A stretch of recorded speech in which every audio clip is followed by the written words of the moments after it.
आज हम देखने वाले हैं Newton's law of motion. Newton's law of motion के बारे में आपने तो पहले भी पढ़ रखा होगा, नाइन्थ में और 10th में भी आपने पढ़ा होगा, 11th 12th में भी पढ़ा होगा। तो ये सबसे बेसिक चीज़ें हैं जो हमें फिजिक्स में पढ़नी पड़ती है, और इसका हम मैथमेटिकल एक्सप्रेशन भी देखेंगे। लेकिन हम आज का जो लेक्चर है इसमें हम देखने वाले हैं न्यूटन लॉ ऑफ मोशन और इट्स लिमिटेशन। ओके, तो न्यूटन लॉ ऑफ मोशन जो है, यानी 3 लॉ इन्होंने दिया हुआ था, first, second and third law. ठीक है, तो इन तीनों लॉ को देखेंगे और प्लस इसका हम लिमिटेशन के बारे में भी बातें करेंगे। ठीक है, तो यहाँ पे हम देखने वाले हैं कि बातें करने वाले हैं न्यूटन लॉ ऑफ मोशन के बारे में। तो सबसे पहले कुछ बेसिक चीज़ें पढ़ लेते हैं। It's our common experience that a book और duster laying on a table will continue to remain their state of rest until I remove it और डिस्प्लेस इट। ओके, बोल रहा है कि कोई, जैसे कि हम अगर देखें अपने क्लासरूम में, तो क्लासरूम में जब हम देख रहे हैं कि कोई टेबल पे डस्टर रखा हो या कोई बुक रखा हो, बुक हो या कोई भी डस्टर हो, तो वो वहीं पे कंटिन्यू रहता है, यानी रेस्ट में। ठीक है, यहाँ पे state of rest, continue remain there state of rest. ठीक है, जब तक कि हम उसे वहाँ से हटा ना लें, वहाँ से हम रिमूव ना कर दें, हटा ना दें, या उसे हम उस जगह से डिस्प्लेस ना कर दें, यानी उसका जगह हम चेंज ना कर दें। ठीक है, thus all the body which are initially at rest will continue to remain at rest. जैसे कि अगर इनिशियली कोई बॉडी के बारे में बात किया जाए, कोई भी बॉडीज़ है, ठीक है, तो इनिशियली यानी शुरुआती दौर में अगर वो रेस्ट में है तो क्या करेगा, कंटिन्यू वो रेस्ट में ही रहेगा। ठीक है, जब तक कि हम उस पर एक्सटर्नल कोई फोर्स ना लगाए। तो इसके बारे में बात करें, सिमिलरली वही बात है कि जैसे कोई बॉडी अगर मूविंग में है तो क्या होगा, यूनिफॉर्म, अगर यूनिफॉर्म वेलोसिटी से है, ठीक है, यानी उसका स्पीड चेंज नहीं हो रहा है, तो हम ऐसा क्या चाहेगा कि वो यूनिफॉर्म वेलोसिटी में ही रहे। ठीक है, यानी वो अपना स्टेट चेंज नहीं करना चाहेगा, यानी मोशन में है तो मोशन में ही रहेगा, सिंपल वर्ड। ठीक है, there state of rest and uniform motion will be continue for infinite time. ठीक है, अगर एक्सटर्नल फोर्स उस पर ना लगे, तो अगर यूनिफॉर्म मोशन में है तो इनफाइनाइट टाइम के लिए वो अपने मोशन में ही रहेगा, अनलेस, यहाँ पे देखिए, unless act upon an external force. ठीक है, जब तक कि उस पर दूसरा बाहरी फोर्स न लगाया जाए। दिस इज नथिंग, ठीक है, this is nothing that but Newton's first law. ठीक है, ये जो चीज़ें हमने पढ़ी कि कोई भी चीज़ अगर रेस्ट में है तो रेस्ट में ही रहेगा, और कोई भी चीज़ अगर यूनिफॉर्म मोशन में है तो यूनिफॉर्म मोशन में ही रहेगा। तब तक रहेगा जब तक हम कि कोई बाहरी फोर्स यानी एक्सटर्नल फोर्स उस पर ना एक्ट करें, यानी ना लगाएं।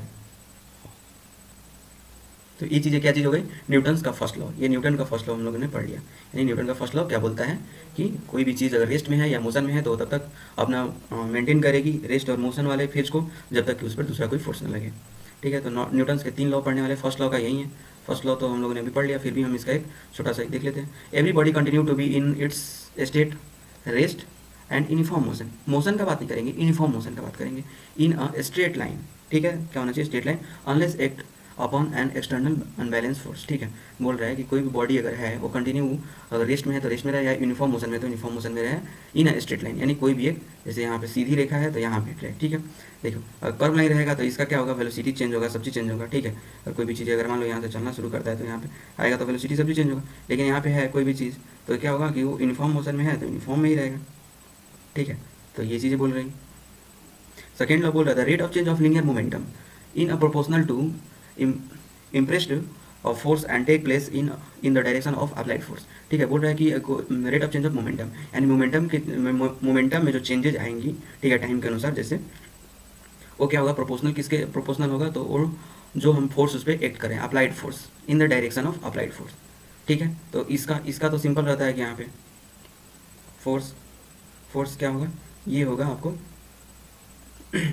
फोर्स डायरेक्टली प्रोपोर्शनल क्या होगा मोमेंटम बोला गया, यही चीज़ बोल रहे हैं। और फोर्स एक चीज़ के और बोल रहा है यहाँ पे कि जो भी हम फोर्स अप्लाई करेंगे तो उसके लाइन में, यानी जो भी उसके चेंजेज आएंगे, रेट ऑफ चेंज का मतलब क्या होता है, मोमेंटम का जो चेंजेज होगा, रेट ऑफ चेंज, तो उसके एक्सेलरेशन में जो चेंजेज आएंगे, F equal to m a. अब यही दोनों को साथ में लाएंगे तो F equal to m a हो जाएगा, मास इंटू एक्सेलरेशन।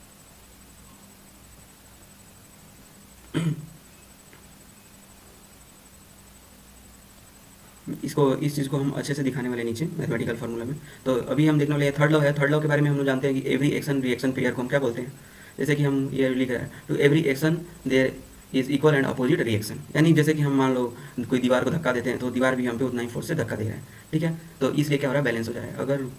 अगर वो सेम टाइप से नहीं देता, जैसे हम इसके बारे में बात करें, गन चलाते हैं तो वो भी हमको रिकॉल वेलोसिटी देता है, यानी वो जैसे कि कोई भी चीज़ है, मान लो ये चीज़ें, कोई भी इंसान है, ठीक, तो अगर धक्का दे रहा है कोई दीवार को, यहाँ पे मान लो दीवार है, ठीक, तो इस पर अगर फोर्स लगा रहा है इधर से फोर्स, तो ये भी क्या कर रहा होगा, इतना ही फोर्स इधर लगा रहा होगा इस आदमी पे। ठीक है, यानी एक्शन रिएक्शन पेयर है, ठीक है। If F12 and F21 are the force exerted on each other by the interacting body respectively, then the F1 F12 equal to -F, यानी माइनस डायरेक्शन ये दिखा रहा है कि अपोजिट डायरेक्शन, जैसे यहाँ पे दिखा है ना। तो अगर इसको हम पॉजिटिव लेते हैं, मान लो इधर से हम जो F ले रहे हैं, ठीक है, जो ये फोर्स है इसको हम पॉजिटिव लेते हैं, तो इधर वाला क्या हो जाएगा, F माइनस हो जाएगा। यानी माइनस साइन, तो माइनस साइन क्या दिखा रहा है, बस ये डायरेक्शन दिखा रहा है। डायरेक्शन का मतलब अपोजिट डायरेक्शन, इधर से फोर्स लगेगा, ठीक है। ये फोर्स इधर से लग रहा है, ठीक है, और इसका हम डायरेक्शन ले रहे हैं इधर से, पॉजिटिव वाला इधर से ले रहे हैं। यानी नेगेटिव साइन बस ये दिखा रहा है कि फोर्स तो इक्वल नहीं लग रहा है, एक्शन रिएक्शन पेयर फोर्स बराबर ही लगता है, उसमें चेंजेस नहीं होती। न्यूटन का फर्स्ट लॉ को हम सिंपली अगर स्पेशल केसेस का हम देखें सेकंड लॉ से, अगर इसको हम कंबाइन करते हैं, तो सबसे पहले हमको देखना पड़ेगा कि यहाँ पे Newton second law of the motion give a measure of force and rate of change in linear momentum, ठीक है। क्या क्या चीज़ चेंजेस आएंगे यहाँ पे, सबसे पहले हम देखने वाले हैं यहाँ पे फोर्स के बारे में, और यहाँ पे rate of change of linear momentum, ठीक है, लीनियर मोमेंटम के बारे में।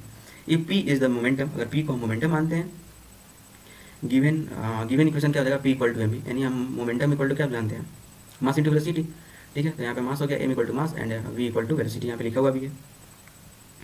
अब यहाँ पे आप जानते हो कि जो भी है डिफ्रेंशिएट करने पे हमको उसका वैल्यू मिल जाएगा, यानी एफ को फोर्स का अगर हमको फार्मूला चाहिए, तो यहाँ पे हम क्या करेंगे, ये टाइम के साथ डिफ्रेंशिएट करेंगे, ठीक है, किसको, मोमेंटम को, ठीक है। तो यहाँ पे डी बाई डी टी, ठीक है, टाइम के साथ डिफ्रेंशिएट कर रहे हैं, ठीक है, आपने इसे 12th में पढ़ा होगा। तो यहाँ पे देखो, यहाँ तो अब पी की जगह पे हम क्या रखेंगे, इसका ये वाला फार्मूला रखेंगे एम बी, ठीक है। तो यहीं पे पी को हटा के एम बी कर दिया, यानी d by m into v by d t, ठीक है। अब इसको हम क्या करेंगे, मास यहाँ पे क्या है, कांस्टेंट है, कांस्टेंट को क्या किया जाता है, बाहर निकाल लिया जाता है, तो कांस्टेंट को यहाँ पे बाहर निकाल लिए, और वी तो हमारा वेरिएबल है वी, तो यहाँ पे वी बाई डी टी, ठीक है, d v by d t, ठीक है।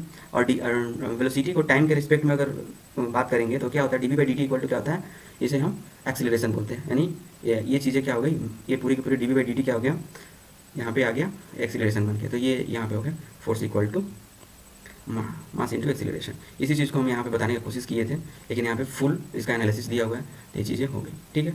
अब यहाँ पे मैंने बोला भी था कि एम क्यों बाहर आया, क्योंकि यहाँ पे लिखा हुआ कांस्टेंट है, और कांस्टेंट चीज़ें आपने पढ़ा होगा डिफरेंशिएशन में, जो भी कांस्टेंट चीज़ें होती हैं उनको हम बाहर निकाल देते हैं, ठीक है। अब यहाँ पे हम बात करने वाले हैं, so that if f equal to zero then a equal to zero, which is the first law of motion, that is if no force acts, there will be no changes in velocity and hence no acceleration. यानी अगर F को zero करना होगा, तो हम क्या करेंगे, यहाँ पे मास तो जीरो कर नहीं सकते, क्योंकि कोई भी चीज़ की मास जीरो नहीं हो सकती, तो यहाँ पे हमको क्या करना पड़ेगा, एक्सीलरेशन को जीरो करना पड़ेगा। यही चीज़ें बोल रहे हैं, यानी हमको वो फोर्स को अगर जीरो करना है, तो हमको एक्सीलरेशन को जीरो करना पड़ेगा, ठीक है।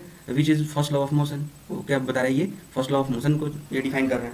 If there is no force, अगर किसी चीज़ पे अगर हम फोर्स नहीं लगाएंगे, तो there will be no change in velocity, यानी जब तक हम किसी बॉडी पे हम अगर फोर्स, एक्सटर्नल फोर्स नहीं लगाते हैं, तो उसका एक्सीलरेशन क्या होता है, जीरो होता है, जीरो, क्योंकि यूनिफॉर्म वेलोसिटी से चेंज होना, ठीक है। यानी यहाँ पे हम ए इक्वल टू देखते होंगे, ठीक है, ए इक्वल टू यानी acceleration equal to v minus u by t, ठीक है, यानी टी हो जाएगा। अब यहाँ पे देखो, अब v minus u by t, यानी अगर फाइनल वेलोसिटी और इनिशियल वेलोसिटी अगर चेंज ही नहीं हो रहा है, तो मान लो यहाँ पे 10 है और यहाँ पे भी 10 रहेगा, तो क्या हो जाएगा, दोनों माइनस करोगे तो ऊपर हो जाएगा जीरो, अगर मान लो तो ऊपर अगर जीरो हो गया, जीरो बाई समथिंग कुछ भी, तो क्या होगा, जीरो ही आएगा, यानी एक्सीलरेशन यहाँ पे यूनिफॉर्म वेलोसिटी में जीरो होता है। तो इस चीज़ को आप लोग देख लीजिए, ठीक है। तो इसलिए बोल रहा है कि अगर फोर्स नहीं लगेगा तो क्या होगा, यूनिफॉर्म वेलोसिटी की बातें कर रही हैं, यानी वेलोसिटी में चेंजेस आएंगी नहीं, तो क्या होगा, एक्सीलरेशन जीरो, ठीक है। Then the first law of motion is simply a special case in case of second law, ठीक है। यानी फर्स्ट लॉ जो है, इस चीज़ को हम बोल सकते हैं कि ये एक स्पेशल केस है, किसका, सेकेंड लॉ का। इस वर्ड को आप याद रखिएगा, स्पेशल केस, मात्र यही है, इतना छोटा सा खेल है, और इस चीज़ को समझना। अब सिंपल सा हम लिमिटेशन थोड़ा जल्दी देख लेते हैं, ओके। तो यहाँ पे फर्स्ट लॉ का लिमिटेशन है, क्या है, the relation f equal to m है, यानी सेकेंड लॉ के थ्रू हम लोग ने यहाँ पे प्रूफ किया था जस्ट ऊपर, एफ इक्वल टू एम है, would not hold good in case m does not remain constant, refer article 4.1 the example. जैसे अगर बोल रहा है कि अगर ये चीज़ें, इसका लिमिटेशन जैसे हम बताते हैं, f equal to m a हो गया, second law of motion would not hold good, ठीक है। इस चीज़ को हम एक गुड नहीं मान सकते कब, जैसे हम एक रॉकेट का बात करें, ठीक है, अगर रॉकेट की बातें करें, मान लो ये अगर रॉकेट की बातें कर रहे हैं, ये थोड़ा सा हम गड़बड़ हो गया, ठीक है, अगर रॉकेट की बातें करते हैं, मान लो ये रॉकेट है, ठीक, ये रॉकेट समझ लो, ठीक है, ये रॉकेट है, इतना गंदा रॉकेट तो नहीं देखा होगा आपने, ठीक, यहाँ पे अब रॉकेट की बातें कर लेते हैं। रॉकेट रॉकेट है, रॉकेट में क्या होता है, नीचे से फ्यूल निकलते रहता है, यानी इसका मास हमेशा जैसे जैसे ऊपर जा रहा है, जैसे जैसे ऊपर ये जा रहा है, इसका क्या हो रहा है, मास जो भी है उसका क्या हो रहा है, डिक्रीज होते जा रहा है, क्योंकि इसमें जो फ्यूल हम भरे थे वो क्या हो रहा है, कम होते जा रहा है। तो ये बोल रहा है कि जब अगर हम बात करें कि जब मास इसका क्या हो, रिमेन कांस्टेंट नहीं हो, यानी मास इसका चेंज हो रहा है, तो उस जगह पर ये चीज़ें काम नहीं करेंगी सही से, ठीक है। जैसे यहाँ पे एक बात करते हैं, फॉलिंग रेन ड्रॉप, ठीक है, कोई अगर रेन ड्रॉप गिर रहा है, which gather mass as it falls, ठीक है, उसका मास क्या होता है कि जैसे ऊपर से गिरता है तो गैदर होता है, नहीं एक जगह इकट्ठा रहता है, due to more water vapour concentration around it, ठीक है। जिससे क्या होता है कि उसके आसपास का जो भी वाटर वेपर होता है उसके साथ क्या होता है, अटैच हो जाता है, ठीक है। मान लो यहाँ पे रेन ड्रॉप है, ठीक है, ऊपर से गिर रही है, ठीक है, तो यहाँ पे हॉट एयर होगा, ठीक है, तो क्या होता जाता है, इसके साथ कंबाइन होते जाएगा, ठीक है, कंडेंसेंस होकर इसमें कंबाइन होते जाएगा, तो इसका और क्या होगा, साइज धीरे धीरे बड़ा होता जाएगा, ठीक है। The mass of the drop continuously increases, अब जैसे जैसे नीचे की तरफ फॉल डाउन हो रहा है तो इसके साथ क्या हो रहा है, और वाटर वेपर इसमें जुड़ते जा रहे हैं, यहाँ चारों तरफ मान लो वाटर वेपर है, सब इसमें ऐड होता जाएगा, इससे बड़ा होता जाएगा, ठीक है। तो यहाँ पे रेन ड्रॉप के बारे में बात कर लिए, जैसे इस कंडीशन में क्या होगा, F = ma वाला ये उसमें नहीं अटैच होगा, यानी रॉकेट के कंडीशन में भी हम लोगों ने देखा ये चीज़ें, और इस चीज़ के बारे में भी देखा। यहाँ पे भी हाँ रॉकेट वाला यहाँ पे दिया होगा सेकेंड लाइन में, a rocket which lose part of its mass as move forward, जैसे इसमें से कुछ चीज़ें खुल के जैसे 2-3 स्टेज में रहता है, तो उसे आपने देखा होगा लॉन्च में कि इस पार्ट पर से यहाँ से इजेक्टर निकल गया, फिर इसका मेन बॉडी पार्ट निकल गया, फिर यहाँ से थर्ड स्टेज निकल गया, और यहाँ पे सैटेलाइट वाला जो भी है जोन ये निकल गया। जैसे जैसे इसका क्या होता है कि मास क्या होता जाता है कि मूव होते रहता है, ठीक है, और उसका क्या होता है, इजेक्टर बर्न होकर बाहर निकल जाता है फ्यूल का, ठीक है। तो उस चीज़ में भी ये चीज़ें काम नहीं करेंगी, ये जो फॉर्मूला है F = ma। और पार्टिकल का बात करें, पार्टिकल एंड रियलिस्टिक वेलोसिटी, ठीक है, तो पार्टिकल का रियलिस्टिक वेलोसिटी के बारे में बात करें तो mass of the particle is given by m = m0 I √1 - v²/c², ये है उसका क्या होगा कि पार्टिकल का मास, ठीक है, जो एक मास उसके बारे में रियलिस्टिक वेलोसिटी के बारे में अगर बात करें पार्टिकल्स के बारे में, ठीक है, where m0 is the rest of mass. ये मास कब का बात कर रहे हैं, जैसे कि बोला जाता है कोई भी अगर चीज़ c के वेलोसिटी से अगर उसको फेंका जाए, जैसे c क्या होता है, तो लाइट की वेलोसिटी, c की वेलोसिटी से अगर उसे थ्रो करते हैं तो क्या करेगा, ये लाइट इमिट करेगा, ठीक है, इसका मास धीरे धीरे खत्म होता जाएगा लेकिन लाइट इमिट करेगा, ठीक है। तो वही चीज़ें बोल रहा है कि यहाँ पे रेस्ट मास उसका क्या होता है कि धीरे धीरे increase at its velocity becomes the appreciable friction of the velocity of the lights each other as a equal and opposite, ठीक है। अगर मान लो दो बॉडीज है, ठीक है, अगर दोनों को क्या कर रहा है, इंटरेक्ट करवा रहा है, मान लो ये दो, ठीक है, इक्वल एंड अपोजिट, इधर से ये एक्ट कर रहा है, ठीक है, और इधर से इसका एक्ट हो रहा है, ठीक है, इधर से इसका एक्ट हो रहा है, ठीक, ये दोनों एक दूसरे पे एक्ट कर रहे हैं फोर्सेस, ठीक है। तो यहाँ पे बोल रहा है simultaneously measurement of two forces are possible to ordinary practical purpose if the time taken by the interaction of a sufficiently large compare with the time taken by the light signal to travel one to other. This means that the law of cases is to hold good for particles of the atomic dimension for such a simultaneously measurement of the two forces is almost impossible। इससे बोल रहा है कि Newton के third law के बारे में बात करें, ठीक है, तो न्यूटन का थर्ड लॉ जो है इसका हम इम्प्लाइज करें, इम्प्लाइज मतलब इसका हम एप्लीकेशन देखें, ठीक है। तो जब हम बातें करते हैं यहाँ पे force exerted by two bodies interacting bodies over each other, ठीक है, एक दूसरे पर वो क्या हो रहा है कि इक्वल एंड अपोजिट फोर्स लगा रहा है, providing both the forces are measured simultaneously, और हम क्या कर रहे हैं, दोनों फोर्स को हम साइमल्टेनियसली एक बार में मेजर कर रहे हैं।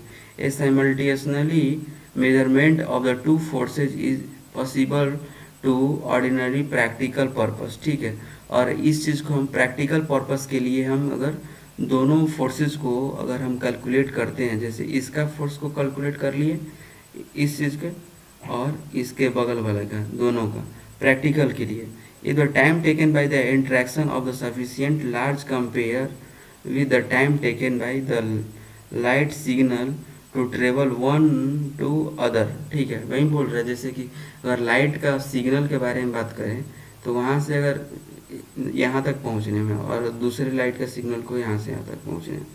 इसके क्या होगा, ये थोड़ा ना थोड़ा टाइम एलैप्स करता है, ठीक है। इस चीज़ को क्या बोल रहा है, this mean the law of ceases to hold the good for particles of the atomic dimension. यानी इस चीज़ को हम देखा जाए तो जो पार्टिकल का एटॉमिक डायमेंशन है उन चीज़ों पर डिपेंड करता है, ठीक है। Simultaneously measure of the two forces is almostly impossible. अब इस चीज़ को क्या बोल रहा है कि जब कि दो फोर्सेस जो होती हैं उनको एक बार में क्या एक बार में दोनों को इम्पॉसिबल होता है मेजरमेंट करना। यहाँ पे simultaneously measure two forces almost impossible, ठीक है, इम्पॉसिबल एक बार में, ठीक है। तो ये रहा आपका Newton law of motion and it's limitation, ठीक है। चैनल पे नए हो तो सब्सक्राइब करें। Thank you so much. थोड़ा लंबा होगा वीडियो फिर भी